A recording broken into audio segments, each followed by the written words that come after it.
Well, as you know, Thursday is one of the most funnest days ever because we only have Impact Wrestling and Ring of Honor.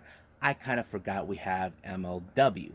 So even though MLW is taped on Tuesday, sometimes they actually add it up on Thursday for YouTube. So we're going to do that for Thursday. So we're going to be talking about a whole lot of things from all three. And don't forget, we got some news updates that we definitely going to be sharing what's been going on in the world of pro wrestling. So let's get ready for another episode of the Deleted Wrestle Zone.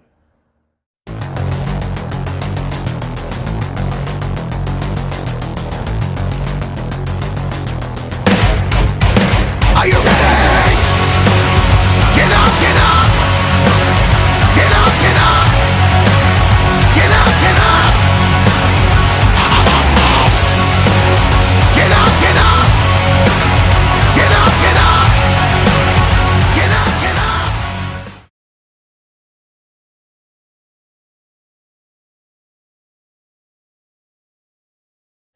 Welcome everybody to the Deleted Wrestle Zone, all things that is pro wrestling with AEW, NXT, New Japan Pro Wrestling, Impact Wrestling, the National Wrestling Alliance, various promotions, wrestlers, matches, and championships. I am your host, Gerard here. So let's begin with MLW Fusion. This is 168. Now, it started out with a, a, a little bit of the talk. As you know, Tail Valkyrie, as you know, she still has her issues towards Demi Elxo, who she's not willing to defend the title, but because of Court Bauer, he said that she has to. But also the bigger question is, they're still dealing with the loss. Who happened to Caesar Duran? So we still don't know about that. But as you know, our opening context was in fact Becca taking on Delmi XO. Now, you probably think in your mind, is Tail Valkyrie paying attention to the match? Truth to be told, I don't think she cares because she doesn't think that Delmi XO has a right to be a challenger for the Women's Featherweight Championship. But, of course, Delmi proved them wrong when she applied the Delmi driver, which is a package pile driver maneuver that put her away to give her the win. Now, our next match, we have this guy named Yosifer L versus One Call Manders. You probably can call this a house fight because it was. Now, you know Manders, he loves to fight, and not to mention he's a member of the Second Gear Crew. Those guys are the most craziest SOBs on the planet. But luckily that this match ended with, of course, with Manders applying the lariat, ending it right there. It kind of ends right there. Now, as you know, later on next month, we do have Alex Kane challenging for the MLW World Heavyweight Championship. But however, Kane has been having issues towards Court Bauer. Now, Bauer has issues towards him is the fact that he stole the Opera Cup, claiming that he earned that it's his, and then tried to rename it. Then he's saying that, all this and that, tried to defile it. So Kane feels that Court Bauer is an idiot. He's not paying attention what he's trying to do. But we'll see what happens because, as you know, he will be facing Alex Hammerstone for the MLW World title. Now, our main event is the MLW National Openweight Championship between Willie Mack and the champion John Hennigan. Now, keep in mind, Hennigan and his rest of his posse are concerned over the well-being of Caesar Duran. So they thought that maybe Willie Mack may know something. They think maybe he had something to do with it. Why would Willie Mack have something to do with it? I mean, come on. He may not like the guy, but he basically doesn't want to get involved in his business. But however, I kind of figured this match was going to end with Hennigan retaining the title thanks to the interference of Taya and of course whacking Willie Mack with the belt in order to retain the title. Now, right at the end of the show, of course, Alex Hammerstone had a plain old message to none other than Alex Kane. He knows there's 4 options that Kane could do in order to win the MLW World title. So basically, he told him, well, you won. Let's see exactly what choice you make. So he's giving the ball in his court. How's he going to win? So that's the game plan he's allowing him to do. So I don't know exactly what Kane has in mind, but we will see until we get to July 8th. So I think that's pretty much it right now, what we have for MLW. Let's move on with Impact Wrestling.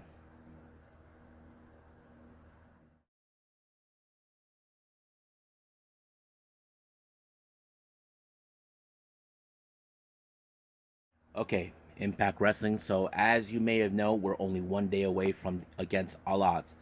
Um, our opening match, we have Chris Bay of the ABC, our current Impact World Tag Team Champions.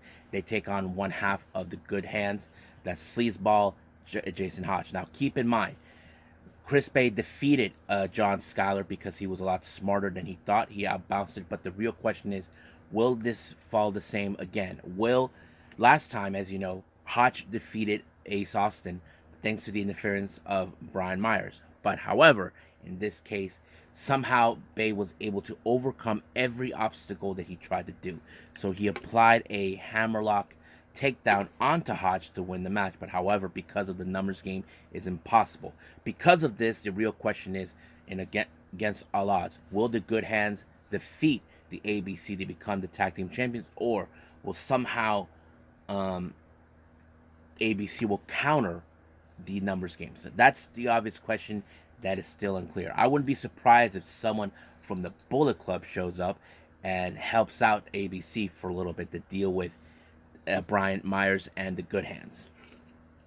Now, during an interview, Heath comes out saying how excited he is that he's going to be involved in the 8-for-1 match. However, he did gave us an update towards Rhino saying it's not good. He's going to be out of action for quite some time, which is a real bummer. But the only thing right now he's focused is the match itself against All Odds. But he's also focusing on his match that is going to happen to take on Champagne Singh, who was involved, who tried to take him out last time. That match kind of went into what was going on. So Champagne, along with, the so-called Lion, Shera, were involved with Heath. But you probably can guess in that match that Shera was trying to get himself involved, but accidentally he got himself taken out. But of course, it was the wake-up call by Heath to put away Champagne Singh. So that means, of course, Heath will be making his way to Against All Odds in the 8-for-1 match. So we'll see what happens till then. Now, the design has a little interesting message towards Sami Callihan. As you know, their war against him is still not even over just yet. So we'll see what happens then. We haven't heard anything from Sami throughout the entirety of the show. So hopefully, the so-called monster he's talked about will show up.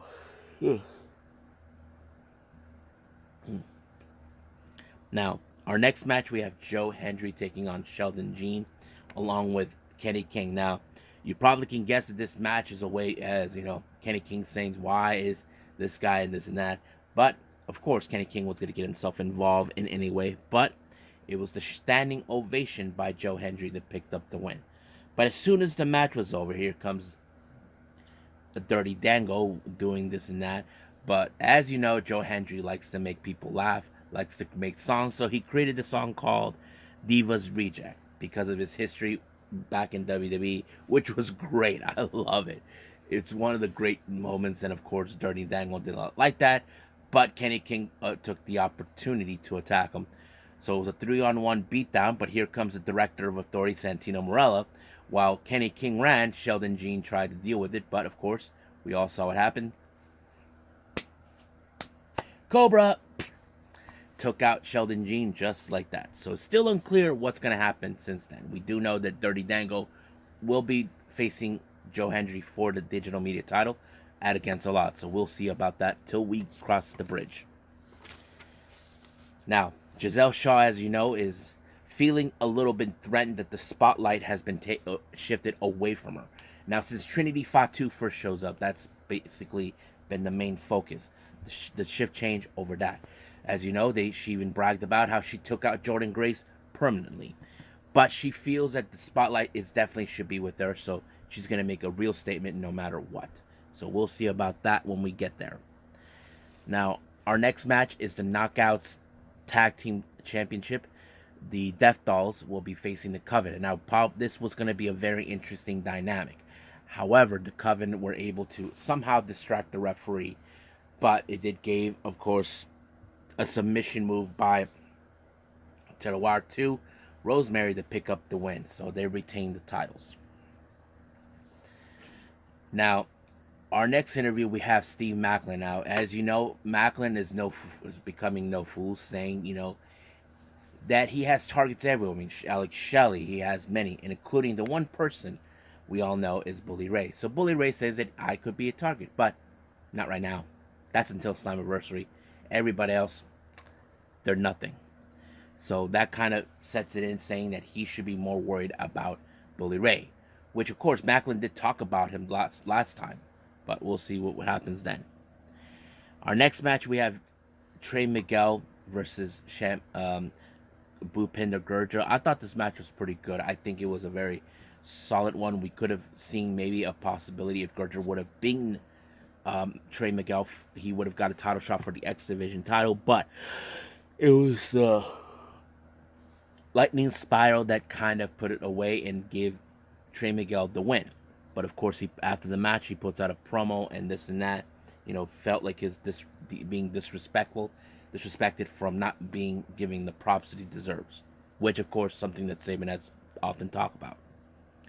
Now our next match we have, our last final interview we have, last two interviews we have, of course, we have Johnny Swinger, as you know, is trying to get his 50th match in order to get an Impact World title shot. But he also said that Zicky Dice has now been certified as a ref. So basically, this is going to be a little interesting development. Now, Gia Miller conducted an interview with Trinity Fatu, as you know. They are going to be, she and Deonna Purrazzo will be facing each other on Slammiversary. But however, they'll be in a match against Giselle Shaw and Savannah Evans at Against All Odds. So Trinity Fatu knows that she's going to be facing the best wrestlers in Impact Wrestling. So we'll see about that when we cross the bridge. Now, our main event, we have 4 wrestlers facing off each other in a tag match that will be part of the 8-4-1 match in Against All Odds. Team number 1, we have Moose and Rich Swann. They take on Jonathan Gresham and Nick Aldis. I thought this match was pretty good. Nick Aldis, it's great to see him back in Impact Wrestling. But in this case, it was a power bomb by Moose that put away Jonathan Gresham to pick up the win. But as soon as the match was over, all hell broke loose with the participants involving in the 8-4-1-8 match. And of course, PCO shows up, and just like that, it just went into the ended just like that. So we'll see what happens in Against All Odds, and I'll explain a little bit about that at the end of this episode. So I believe it's time to move on with our final review, and that is Ring of Honor.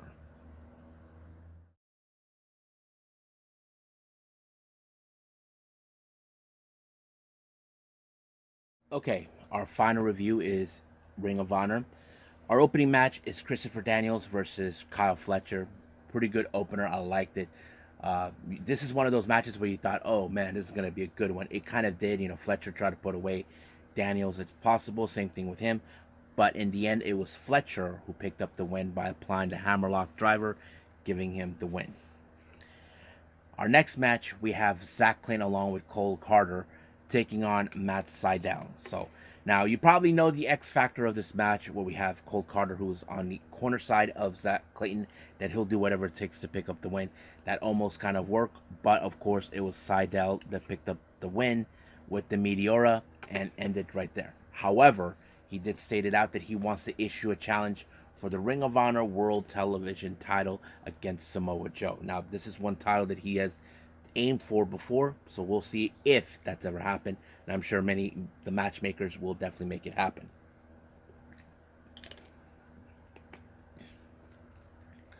Now, anyway, moving on, we have Dralistico taking on Willie Mack. I thought this match was pretty good. There was a lot of hot spots. If you guys ever seen Willie Mack, don't let the size fool you. This guy is agile for his size. However, I had a feeling that this match was going to be going a different direction, because that sliving little weasel Jose gets involved, and of course we did not see this one coming. Dralistico low blowed Willie Mack and then did his little spinning kick or whatever he did in order to win the match. Really disappointing loss for Willie Mack, but that sort of thing plays out. Now Tony Khan comes out to give 2 big announcements. The first one, it was announced later now that, of course, Matt Sydal's wish has come true. Next week, he'll be facing Samoa Joe for the Ring of Honor World Television title. Now, this is a news that but the next announcement, this one is something that I have announced before. They announced the new board of directors of Ring of Honor, Jerry Lynn and Stokely Hathaway. Now, our next match we have is the New Japan Strong Women's title Willow Nightingale taking on Rachel Ellering. I thought this match was great. I mean, Rachel, also a big powerhouse like Willow. You probably would have thought this was going to be a ball buster match, and it kind of did. I was very surprised how this match turned out, but I was like not sure if Willow can pull off the Dr. Bomb.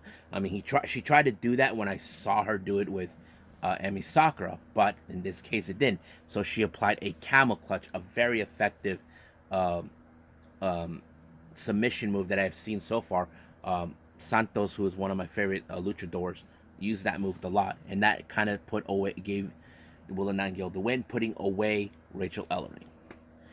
Now, we do have a proving ground match for the Ring of Honor six-man tag team titles. Now, those who don't know what the proving ground matches are, if you beat your opponent with the championship, even though it's a non-title match, you get an opportunity. But if you last longer after the time limit's off, then you get an opportunity. However, the Embassy, Bishop Khan, Teo Leona, and Brian Cage, they take on Eli Ism, Cheeseburger, and Monica Cross.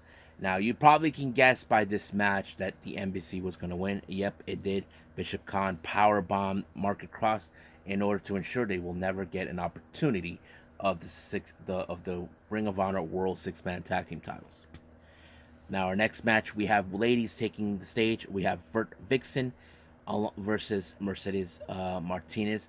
I thought this match was okay, due to the fact that Mercedes has been back for quite some time.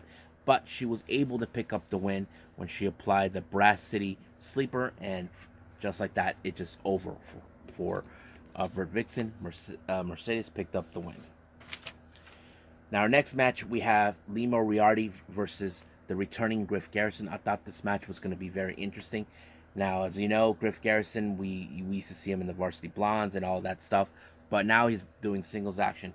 But you probably would have thought this match was going to be very great. But however, because of his return, it was spoiled by, of course, Lee Moriarty gouging the eyes of Griff Garrison. And then he applied a bridge onto him to pick up the win. 1, 2, 3. Just like that, it was over. Next match, we have Kira Hogan taking on Robin Renegade.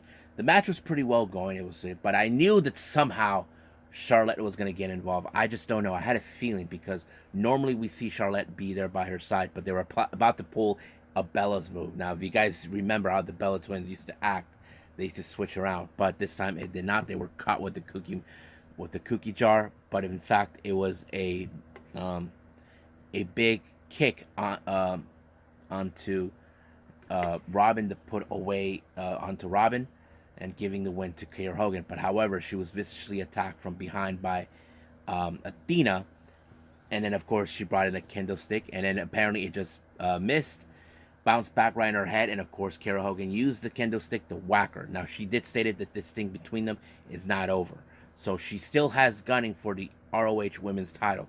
Now, if I was a betting man, I would say that match will take place death before dishonor. That is something that I would definitely see happen. So we'll see when that day comes. Now, our next match, we have Shane Taylor and the Workhorsemen taking on the members of the Dark Order, Reynolds, Silver, and Uno. I thought this match was pretty good. There was some good moments where Dark Order are not playing around this time. They're trying to do the best they can to pick up the win. They're still upset over what just transpired last time with Stu. And I think it kind of helped them, knowing that now they have to take things more seriously with everything. But it was, in fact, a combination move between Reynolds and Silver onto Drake that picked up the win. However, the Righteous and Stu believe that that they are still what they are now, that they are weak and all this other stuff. But we'll see what happens then. But however, we know that these two teams are also gunning for the Ring of Honor six-man tag team title. So we'll see who will be the lucky ones to do it. Now, our next match, we have the Trustbusters, Slim J and Sonny Kiss, along with also Chief Case, to take on Action Andretti, AR Fox, and Dante Darius Martin. I thought this match was pretty good. I really, really loved the spots with all these guys. And I think these Fox, Andretti, and Martin are most likely one of those guys they will keep an eye on, knowing that this is a trios thing. And I think it kind of pretty well did. It was Action Andretti who picked up the win when he pinned Jeeves, and it was over right from there. Next match, we had the Kingdom, Matt Bennett and Mike Matt Taven and Mike Bennett, along with Maria, taking on two luchadors, El Cobarde and Dragon. I thought this match was pretty good. It was very good, even though I've seen these two guys before. But in the end, it was the Kingdom with the Proton back on Cobarde to pick up the win. Now, our main event, this was a very special treat for everyone. Rey Fenix apparently faces off Gravity, who turns out to be the brother of the former Ring of Honor World Champion Bandito. So I thought it was impressive, the match. But I'm not sure if there was some botches made in this match, because when there was a submission, you looked more like they were about to tap. But I don't know. It just went slide right there. But I have to say, Gravity really was impressive, in my opinion. Even Caprice Coleman pictures Gravity and Bandito teaming up for Ring of Honor World Tag Team titles. That is the string possibilities, but we'll see what happened. But it was Phoenix who picked up the win when he pinned Gravity, and it was over right from there. So what a great match, great ending. I liked it. So I think that's pretty much it right now with Ring of Honor, and I believe it's time to end it with some news updates.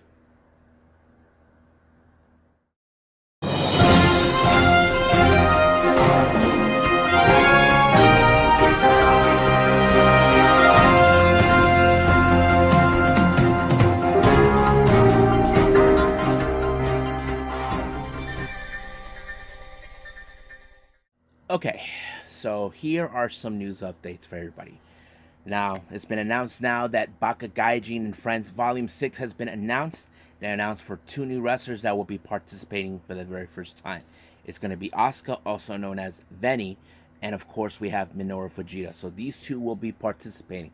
Now, the card hasn't been announced yet, but I'm sure in time we will be seeing that. And this event will take place on July 4th, which is coincidentally where we're going to have New Japan Strong in Korakuen Hall for 2 days of Independence Day.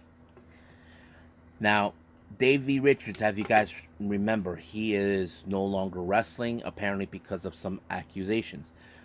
He did stated that for the last 3 months he was in a dark place, but he was able to turn things around for himself, that he's going to dedicate his time for medicine, his love for grappling, and of course his son. But he did state it out that of course the accusations were false, so that kind of stated out. But we'll see, because we know that someone did state it from who's someone who knows Davey Richards. They pointed out the accusations were false, so that's what we already knew. Some good news. Now, if you guys know the Iconics, or as we know them in Impact Wrestling, the Inspiration, as you know, Cassie Lee gave birth to a son. Well, it turns out that her tag team partner, Jessica McKay, is now announced her first pregnancy. So it's going to be interesting now that both of them are going to be mommies. So congratulations, Jessica McKay. There's still no announcement what the gender of the baby is going to be, but I'm sure they will announce it some point in the future, or not. That depends. Deadlock Pro Wrestling has announced some changes that were happening for Tag Festival in a non-tournament matchup. We were supposed to have High End teaming up with Vert Vixen to take on the Magical Sugar Rabbits. Now, however, High End is unable to participate, so she's now been replaced by none other than the Pink Striker, Miyu Yamashita. So that's going to be interesting to watch. For our GCW updates, Mastermind that takes place on the 24th, we're going to have Joey Janela versus Tank. GCW versus New South 2 on the 25th of June, we're going to have Alec Price representing GCW taking on Hunter Drake representing New South. And then finally, for the now and forever on the 14th of July, wrestling legend George South will be making his appearance. Now, interesting new developments. There was another part of the interview with Tokyo Sports with Tam Nakano. She talked about, of course, recently about Arisa Hoshiko, who called her, sent her a message congratulating her becoming, of course, the world champion. However, she often talked about certain things about, one, she wants to be, the reason she's so fixated to become number one, to reach the top, is to make the Yoshi Puroresu what it is today, to inspire the next generation. So I have to say that's a very admirable thing for her to do. Like, she wants to inspire. But she also talked about Io Shirai, about how strict she was with her when she was still in Stardom. And it was kind of like based out of love or something. I don't know. Because I know Io Shirai often spoke about Tam Nakano in the past. She even talked about her to Kyrie back then.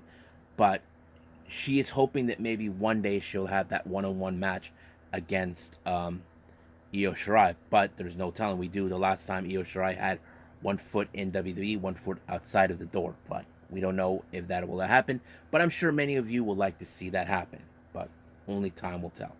And I think that's pretty much it. So I think it's time to call it a day. Well, I hope everybody enjoys this episode. Coming up, we have the all together again, which is a collaboration between 3 Japanese promotions: New Japan, All Japan, and Pro Wrestling Noah. So that's going to be awesome to really review. And of course, we got AEW Rampage and NXT Level Up. I'm so excited for those shows. However, I'm unable to see the Impact against All Odds. I will be doing that for the Saturday review, where I will release that until Sunday. So until then, we'll just stick what I'm going to be announcing to keep it more simple for everyone and anything else. Now, if there's anything happening, I will be doing that. Also, I'll be releasing another video for the Unagi Sayaka watch real soon, so stand by for that as well. So as of right now, I will see you guys in the next DWZ time, same DWZ channel. I must bid all of you adieu. So goodbye, and have a nice day. Bang.